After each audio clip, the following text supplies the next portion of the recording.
nationally, but as Nashvillians, it's particularly salient because of this joint operation between the Immigration and Customs Enforcement Agency, ICE, and our Tennessee Highway Patrol last month. Some of you may have heard about this. This was a joint operation that lasted about 2 weeks, starting at the beginning of May, where THP and ICE were patrolling South Nashville, doing a lot of warrantless stops, a lot of pretextual traffic stops, and then detaining people. And it has led to about 200 Nashvillians being taken to Louisiana. This is a really new form of operation that we're seeing. The mayor, Freddie, he has requested from ICE a list of the people who have been detained, but even now, a month later, that list has not been made public. And I know there are some attorneys in the room. This doesn't happen in other areas of law. Even when someone gets arrested, booked, charged, you can know where they are, what they've been charged with. But what we've seen in the last month are essentially government-sanctioned disappearances. And we at the Tennessee Immigrant Refugee Rights Coalition have been working really hard to locate these individuals, connect them to their families again, and connect them with legal representation so that they can fight their immigration court case. But there are just about 200 Nashvillians now who have moved either down to Louisiana to one of the detention centers or have already been deported. So today I want to talk a little bit about the general immigration system, immigration here in Tennessee, and then open it up for discussion, because I feel like this is an area of law where there's, because of how politically divisive it has been, there's a lot of misinformation. I think it's, the time is right to just have a discussion about it. Starting off, I just want to give a little bit of local context, right? So I grew up in Florida. I grew up around a lot of immigrant communities. And when I came to law school here in Vanderbilt, I didn't expect to have such a thriving immigrant community here around me. But that really is the case. Tennessee does have a remarkable amount of immigrants. And I just wanted to pull some demographic data. So this was a report done in 2023, but the report showed that there are about 430,000 immigrants in Tennessee, about 6% of the population. And in the top right there, I think a really important figure that oftentimes gets overlooked is just how much immigrants pay in taxes, right? There's this idea now that immigrants get all these benefits, but they don't pay taxes, but that's simply not the case. Here in Tennessee, we have our sales tax. There's no way that you can finish grabbing all your groceries at Publix or Kroger, and then when you go to the checkout line, you just say, "Hey, I'm undocumented. Can you take that sales tax off of my receipt?" That's not how it works. Immigrants pay local taxes, and when they work, their wages also get garnished and they get paid into the federal tax system. One thing we've really seen that has been remarkable this year is that ICE and the IRS have entered into an agreement in which the IRS is actually now supplying ICE with taxpayer information to try to help ICE identify people who may not have status, right? So it's one of those things where you can't really have it both ways. You can't claim that immigrants don't pay taxes, but then the IRS is now being enlisted to help immigration enforcement. So immigrants are contributing billions of dollars to the economy every year. And that includes undocumented people as well, right? So here at the bottom, in Tennessee, there are about 156,000 undocumented immigrants. And of that population, the majority of them are working age individuals. So, obviously this is a very divisive topic, right? Like, we all have different ideas of what we think a secure border should be, what we think the legal process should look like.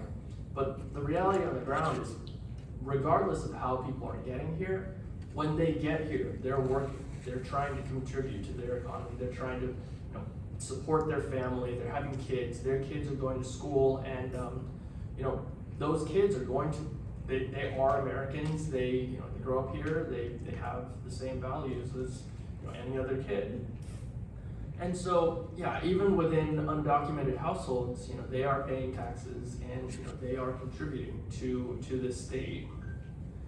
And here I just wanted to zoom in a little bit about this immigrant figure. And about 1/10 of the immigrants here in Tennessee are immigrant children. Another thing that some of you may have heard about this year was that our state legislature launched a series of bills that would have challenged a several decade-old Supreme Court decision, Plyler versus Doe, in which the Supreme Court essentially said, look, under the Equal Protections Clause, all kids should have a right to an education.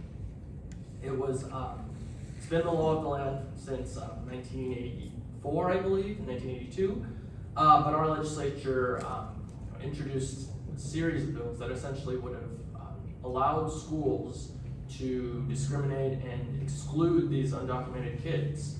Our organization pulled from statewide groups. Lots of teachers came out, lots of students came out, lots of families came out, and we were able to stall the legislation. It wasn't able to pass this year, but I think it's a really,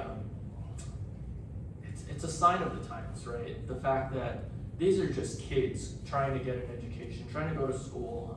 They have friends who are kids who are born here, and they are the ones being targeted. So I want to talk a little bit about how we got here, right? Like there is an immigration system in the U.S., but why is it so broken? Why are so many people stuck? And it has to do with the pathways for legal immigration. I think there was a comment earlier that the brokenness within the legal system is what's driving the illegal immigration. And these are the three main immigration pathways, right? So you can immigrate through a family-based petition. So if you have a relative that's already a U.S. citizen or a green card holder, they can petition for you. If you have some sort of employment skill set that the United States is interested in, there are employment-based pathways, most notably for farm workers. Most of the produce here in the United States gets picked by immigrant workers, but then also more advanced types of employment. My family came here because both of my parents are medical researchers from China, and because of that background, we were able to immigrate. And then this third category, humanitarian, this is more, this is a broader category that exists to encourage people who are suffering, right? Refugees, asylum seekers, to come to the United States and find shelter. But even within these systems, I do want to highlight that although they exist, the statutory numbers, right, the limits on how many people are able to immigrate, those are severely outdated. So our immigration laws were written in 1952. They had a pretty substantial update in 1996. But since then, about 30 years ago, there really has not been immigration reform. This may not be a good spot, but so I was reading an article, I think it was in the Atlantic, about when it's an employment, for instance, farms, these big commercial farms, and they're coming in on whatever it is, H2 or whatever that, I don't know what it is, I'm not a lawyer. But when they do, they end up sometimes being very much mistreated because they're at the mercy of that employer. They can't, it's like a pretend thing. They can't speak out or they're gonna get booted out. Yeah, that's absolutely right. So what we've heard a lot about is farm workers really being put into these housing camps, And essentially. horrible, yeah, I've seen pictures, really horrible, deplorable living conditions. They get their passports taken away from them by the employer, and then they're essentially in these communities where all of the currency is created by the employers. Like they have to buy groceries from the employer, they have to buy all of their necessities. It's kind of like being a sharecropper. Right, It's the new, right. kind of a Jim Crow kind of thing. And there are, trafficking related immigration options, but like I said, they're very limited, right? All of these systems that exist that allow people to legally immigrate, they have these statutory caps that were set in 1952 when the global population was much, much lower, and they haven't really been updated since then. So a lot of people trapped in those situations, unfortunately. Since you asked a question about this page, the humanitarian, which countries, I'm sure Haiti, for example, but can you tell us some of the countries that they're allowed to come in because of Not anymore. civil, huh? Not anymore. Well, you would know. I think he just stopped all of it. He just booted it.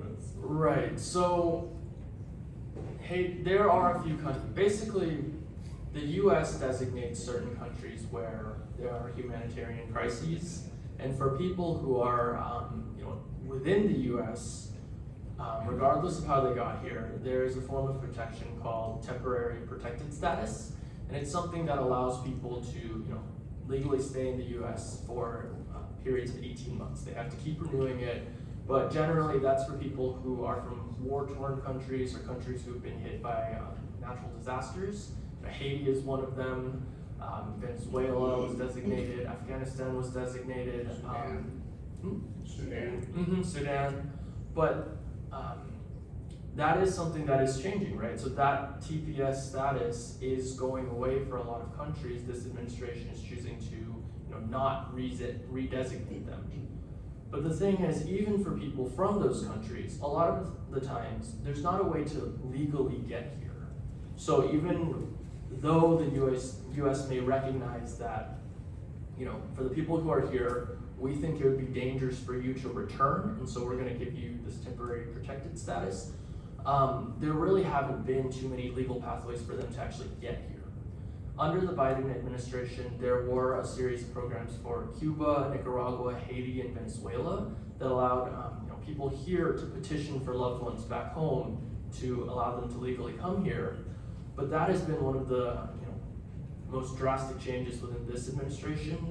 They announced in March that all of the people, about 500,000 people who came in through these programs, even though they did it through lawful means, the U.S. government gave them a promise that you could come here for 2 years. They worked with attorneys back home to figure out that travel process. They were just told, you have a month to get out. You have this document that says you've been allowed to enter for 2 years. You have a job, you have a work permit that's valid for 2 years, but we're going to disregard that. We're going to take back that promise, and you have a month to self-deport, or we're going to come find you. That's been litigated.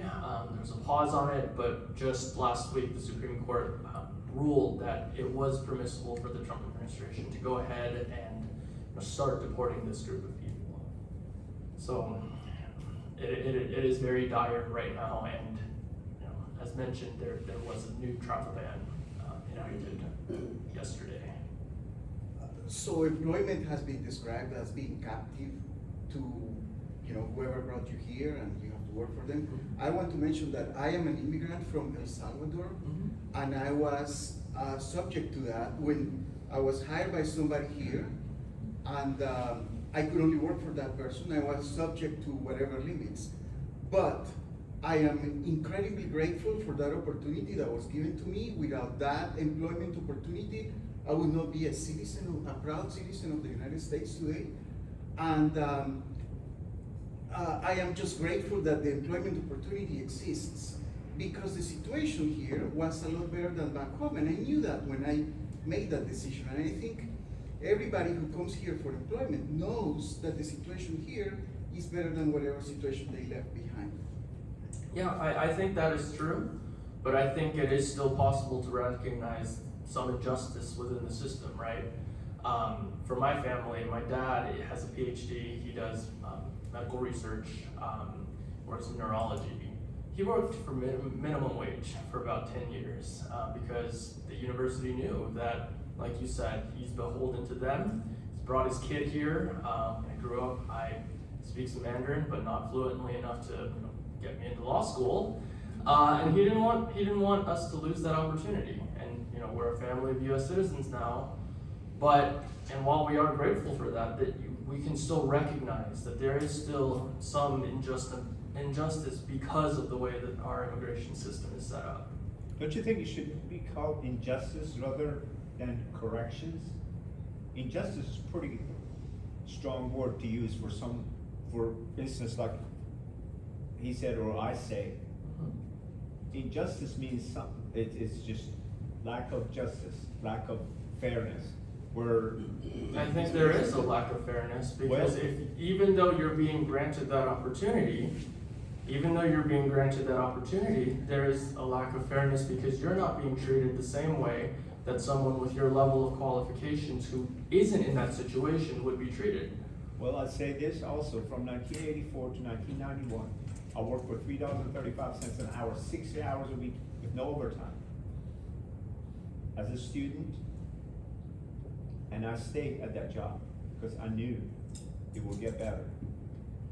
Now, if you want to call that injustice, you can call that injustice. You want to call it needs to be fixed? Yes, that was a problem, that was a mistake. I shouldn't have worked for that long for $3.35 an hour for so many years, but I knew that this will get better, and it was all up to me. I came in the country completely legal as a student, stayed here, went to college, got my degree, and graduated and carried on with my life, instead of sitting there and complaining about what others were doing. No, it was up to me to fix it, and I did. Or at least I think I did. Some others may argue with that. You know, I think everyone has the right to make their decisions about how they want to live their life. That doesn't mean that there is an inherent unfairness in the systems that we live in. That's why we have equal protections laws for laborers. That's why we have equal protection laws when it comes to discrimination. You know, there are people who live with it. I mean, that is the reality. But that doesn't mean that things can't get better. And I think we There's should. always room for improvement. Always room for improvement. We can't improve unless we name that. Yeah, I just want to say something. So I think we can maybe say everybody's situations are different. Like maybe you're great success stories, but I don't think that's necessarily, you know, everybody's case. And I think things are different. So I think he's trying to tell us what's going on now. Can we listen to the rest of his presentation? Huh? Can we, I'd love for him to continue his Yeah, presentation. but let's let him continue because he has a lot of information. Right, so these are the three main immigration pathways that exist under our immigration statutes. But for people who are trying to immigrate here, essentially your status is more like a step ladder, right? So there's this idea that, you know, you're here, why don't you just become a citizen? And the reality is that for a lot of people, that option doesn't exist, right? If someone is undocumented, if they have a temporary status, a lot of the times they don't have that opportunity to just jump and become a U.S. citizen. They would love to, they've been living here for decades, they want to become citizens, but by law that doesn't exist. And so generally people need to first obtain their lawful permanent resident status, their green card, and then after that they are able to naturalize and become U.S. citizens.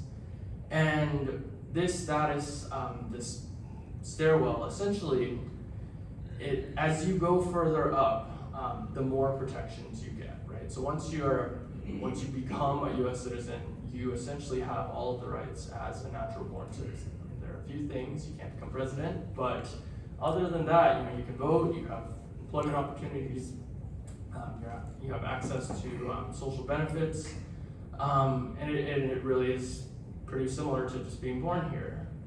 Below that, there are people with lawful permanent resident statuses. They are allowed to live in the U.S. for as long as they want. There are people who have been here as lawful permanent residents for decades who, for various reasons, they don't want to naturalize, and sometimes you have to renounce their own nationality. But that is the second level of most protected status. It is possible for people in this level to lose that status, but it is generally a lot harder. After that, we have the more fragile forms of statuses, and this is really a new thing. These forms of statuses exist due to congressional gridlock. I think the biggest example that we saw was the DACA, right? The Deferred Action for Childhood Arrivals. there was a lot of bipartisan support for a way to allow these kids who were brought here, oftentimes as babies, to get status. But unfortunately, that push failed. And so there are hundreds of thousands of people who have DACA now. There are even more who could have qualified but simply never had the opportunity because they never met with an immigration attorney or someone who would advocate for them. And the issue with these kinds of statuses is just that they come and go, right? That is something that we're really seeing now more than ever. Once, if the president changes and the new president has a different set of goals, even something established by the prior administration can go away. And I think that's something that's really important to keep in mind, right? Like, the way that someone enters the US, the status that they have, that shouldn't depend on who's in office, right? Just if someone followed the lawful process to get status and you happen to dislike the president who set that policy, that person's status shouldn't go away just because they didn't win the re-election. And under that, with the least level of protections, folks who are undocumented. These are people who either came to the U.S. with a visa and then overstayed it and kept living here, or these are people who came through the border or through some other means. These are people who have the least level of protection, but even for these individuals, they have rights. The U.S. Constitution has been over and over interpreted to encompass all people who live in the U.S., regardless of status. And I think that is a really valuable thing for us to have as a country. It's a recognition that we want people to be treated with decency, right? We care about human rights in this country. And even though you might not have status, there are certain things that we don't think the government should be able to do to you. And that was something that was fought for from the beginning, and something that we're seeing pushed more and more now. I spoke at the beginning about these widespread arrests that were happening in Nashville, but it's not just here. It's happening all across the country now. And the ICE is essentially circumventing the due process and other procedural protections that keep this country safe. What we've seen more and more this year are plainclothes ICE officers, frequently with their faces completely covered, who refuse to give identification, who refuse to even acknowledge that they are part of this agency until they make an arrest. And when they do, oftentimes they're not following their own internal policies of what paperwork needs to be filed, what needs to be documented when they detain someone. And frankly, it's terrifying because it creates the perfect breeding ground for human traffickers, for kidnappers, right? Because if you have this group that is being allowed to go around and not offer any showing of authority, but is still allowed to just throw people into their cars and take them away, who is stopping bad actors from taking advantage of that? On the other end, after people have been detained, they are now being moved to massive for-profit correctional centers. What we've seen a lot of here in the last month is that of the 200 or so people who were detained, they have been moved down to Louisiana. And the Louisiana centers are some of the most overcrowded in the country. We have started to represent people who are in detention. And it's important to remember that there is a foundational principle in this country: innocent until proven guilty. The same thing goes for immigration. Just because ICE made an arrest and shipped someone to a detention center doesn't mean that they should have. There are provisions in the immigration statutes that allow even undocumented people to gain status while in deportation processes. And it's really a matter of finding a lawyer to help you apply for them.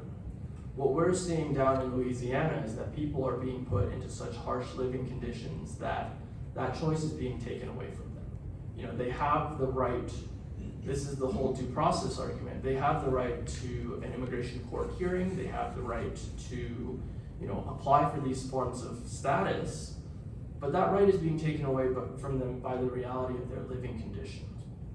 What we're hearing is, dozens of people being packed into very small areas. We're hearing about people just being forced to sleep on concrete floors, people having their medicine withheld from them. What we've spent a month doing was trying to get diabetes medicine to a man who's now lost vision in one of his eyes because they refuse to provide him that medication because it cuts into their profits. We've heard of women who were pregnant when they were detained.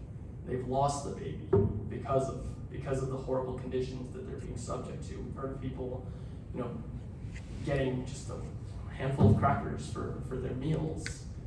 And it's under these conditions now that people are being asked, do you want to stay and fight your immigration case? Or do you want to just sign some paperwork and be deported?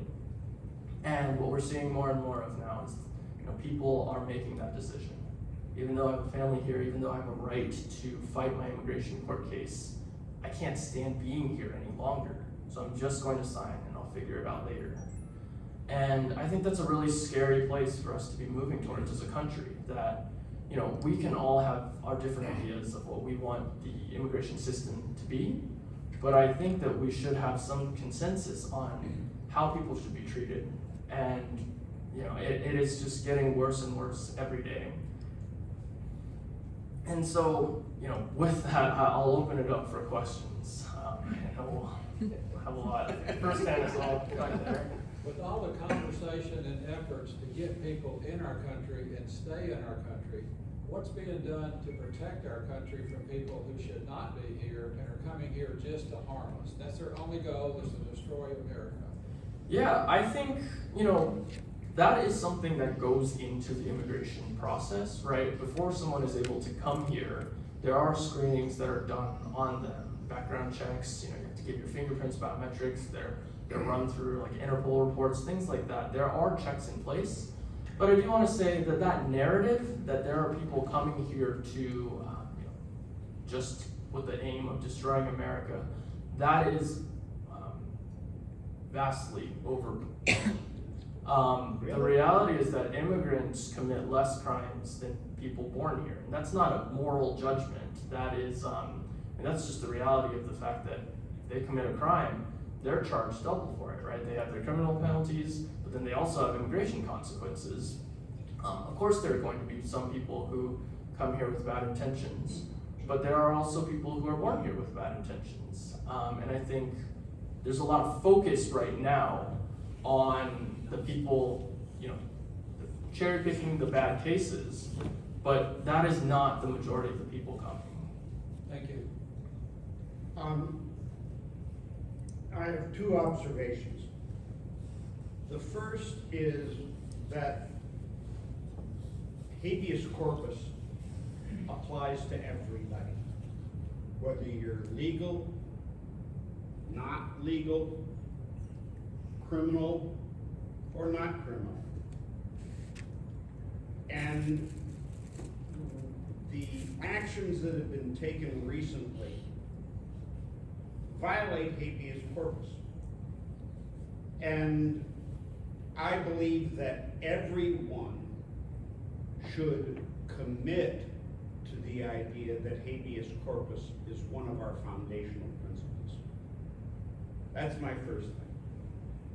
The second thing is that we have to be cautious about reasoning from individual cases to make that apply to broad swaths of other individuals. Whether that is one good case, so therefore it should be the same for everybody else, or one bad case, and that applies to everybody else. We have to look at the system. We have to look at the overall pattern. And then we have to be aware of the outliers that fall outside of that pattern and what those outliers represent. If we are to have a rational system of immigration in this country, it must be founded on those two basic concepts. David, I think that's absolutely right. I think our policies should be driven by data, not fear, not fear mongering. And I think, you know, with the example that you gave, right, working in Afghanistan, that was a population that I worked a lot with as an asylum attorney. There are so many people here who have been evacuated from Afghanistan who were able to come because they served alongside US troops. They fought the Taliban directly. Of course, there is this, you know, de facto government now, the Taliban, who's taken over that country. They're committing human rights abuses. But because there's rhetoric that's afraid of those people, the others who, you know, fought for American values, they are now included in a travel ban. There are kids here whose families just weren't able to make it onto a plane in 2021, in 2022, and now they're stuck. They're people who fought with US soldiers, and because of that work history, they're being hunted, right? And I think that, you know, as David mentioned, you really just have to, you can't paint broad strokes based on a few individual cases. Who's of the 419,000 people, how do you classify who's an immigrant and not? Obviously in this room, you know, nobody's from here, so, you know, we're all immigrants. Where does the line stop? Where do you stop being an immigrant? Right, I think that's a really great question. How do we determine who's an immigrant? This country's, you know, only 200-300 years old. Most of us did just come here. I think within the study, they classify it based on whether or not you are, you know, a birthright citizen if you were born here. Just to tag on to that, I think it's important to remember, you know, without immigrants, this country has a declining population. The birth rate is 1.6.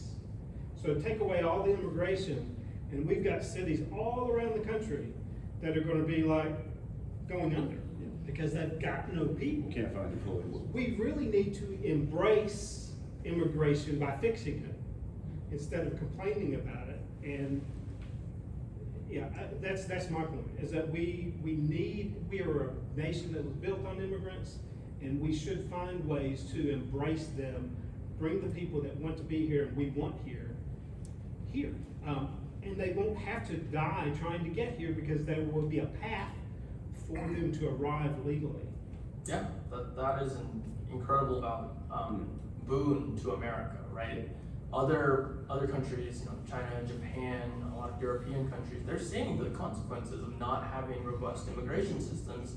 They have the same declining, you know, birth rate, and their workforces are just not being replenished. That is an incredible resource for this country, and I think we've seen it directly in the states that have enacted, you know, really anti-immigrant laws, right? You have work sites that are being abandoned, properties that aren't being finished. And I think there's this narrative that immigrants are taking jobs. That is not the case. They are creating jobs. They are filling needs that are otherwise unmet. Back to the pathway of immigration, two questions. There is basically a cost to that, and there's also a shortage of immigration attorneys. I have a friend whose son-in-law is going through the process right now. It's very expensive, and there is a shortage of immigration attorneys, and unfortunately there are some out there who either pose as or are not ethical. So is that probably one of the biggest roadblocks to continuing that pathway? Yes, there is an immigration attorney massive shortage. You know, here in Middle Tennessee, we have I can count on one hand the number of offices that we refer to, because like you say, there are so many people who are just seeing the need and, you know, opening up their door, but they don't have the experience to help people, you know, navigate the system correctly. And this is an area of law where a mistake 20 years ago can jeopardize your ability to, you know, proceed even now. All of the immigration forms that you submit, there's a part where you sign and you say, I swear that all of this is true to the best of my knowledge. A lot of people are working with immigration attorneys, they're not perfectly fluent in English, and even if they are, they're not fluent in legal English. And, they trust their attorney to do things the right way for them. They sign these documents, but now they're bound by them. And it turns out 20 years later, that person that you worked with was just scamming you. They weren't a real attorney. And they've said all these things in your name that now have locked you out of the legal pathway forever. So it is an incredible problem that we always face and do community legal education about. As long as this president is president, we're gonna have a problem. When the other two branches of what am I trying to say? Government are very important, and Congress is pretty well controlled by the Republicans at this point, but it's narrow. The court system is obviously challenging things all the time, which I appreciate so much your being here. You get to speak to people who can do something about it. Yeah, I think that's something that we're really seeing, right? There have been hundreds of executive, actions taken since the inauguration, I think more so than any president. But also more so than any president, the percentage of these actions that are being struck down by the courts, right? And it's not just activist judges. There are Trump appointees now who are saying, look, you've gone too far. That's not what the Constitution says. Article 1, Article 2, Article 3, those lay out our three branches of government. Stay in your lane. You can't do this through executive order. And so there are people fighting for it, but it is new territory. A president just trying to grab so much power so quickly. We have a question in the middle of the room? Or? Have you seen, did you have your hand up first? Go ahead. I don't remember. No. I do have, No. well, let's just go ahead and ask my question. So we know that if we had more legal immigration, there would be far less demand for undocumented issues. So what are the biggest roadblocks, sociologically or politically, that are keeping us from saying, we're using 1 million people in agriculture, so why don't we have 1 million agricultural permits for workers, or whatever those numbers are? What is the driving force that's keeping us from having numbers that represent the actual needs that we have for workers? I think it comes down to the fact that everyone wants their number to be the right number, right? And we can't land on that. And everyone wants their way to be the right way. Everyone comes into the conversation with their idea of what an immigrant is, even though obviously it's not a monolithic group. And so they have these fears, they have these other drivers. And I think what we've seen in Congress, because they're the ones who would create these kinds of systems, they just haven't been able to land on the same solution. And there's congressional gridlock in general, not just for immigration, but because this is such a divisive topic, we've just been stuck. And that has just been our reality since the 90s. I just wonder, do you have any information on if the current situation is carried out to fulfillment, or even let's say half of the undocumented workers in the country are deported? Have you seen any estimates of an impact on GDP? And the things that make me think about it is how hard it is to get someone to come and do like concrete or framing. And I know we have like the huge big new development that we're gonna do, I can't remember, 3 huge buildings, and and I just wondered what the impact on the GDP might be.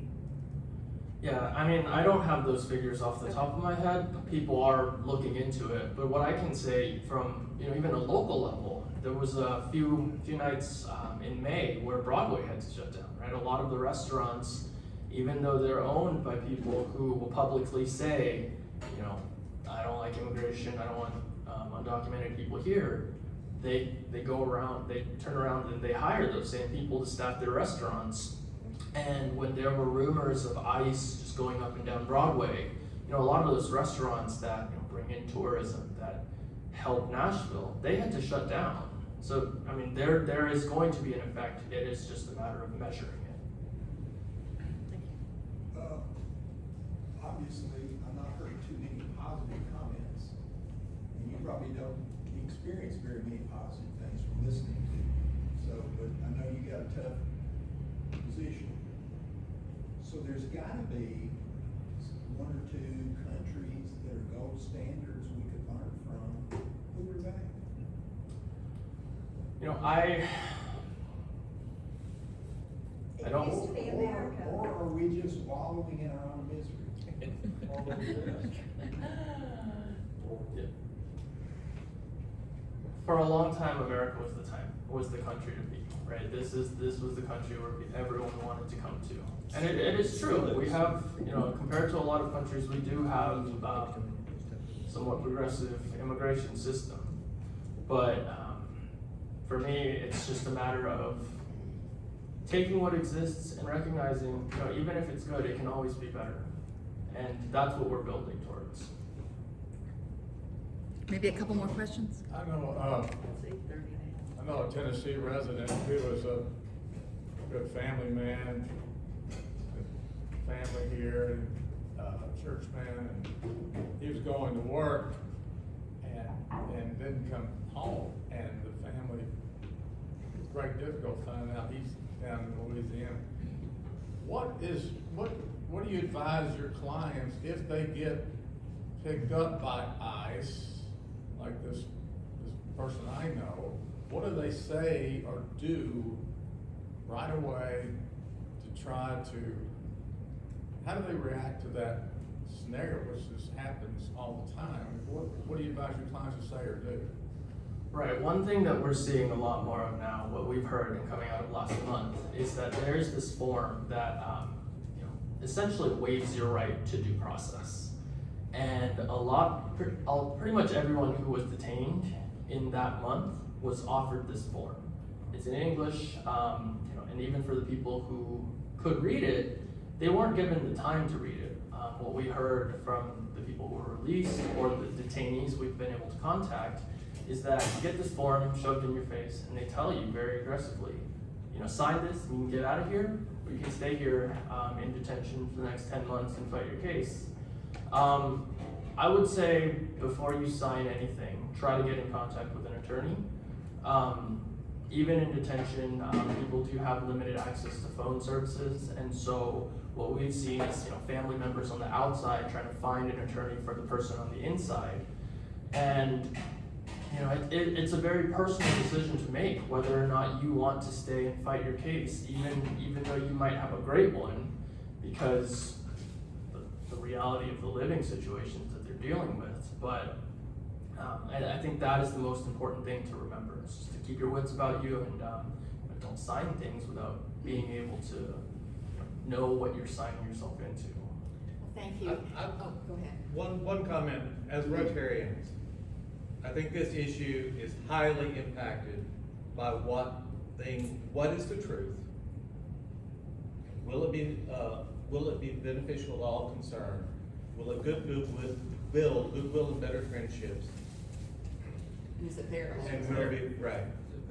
So I think that at the core of this, if we had less lying going on in our public discourse, these issues could be solved far faster than they're being solved. And I also believe that whether we like it or not, when one administration represents our country and says XYZ is going to happen, they have committed us, whether we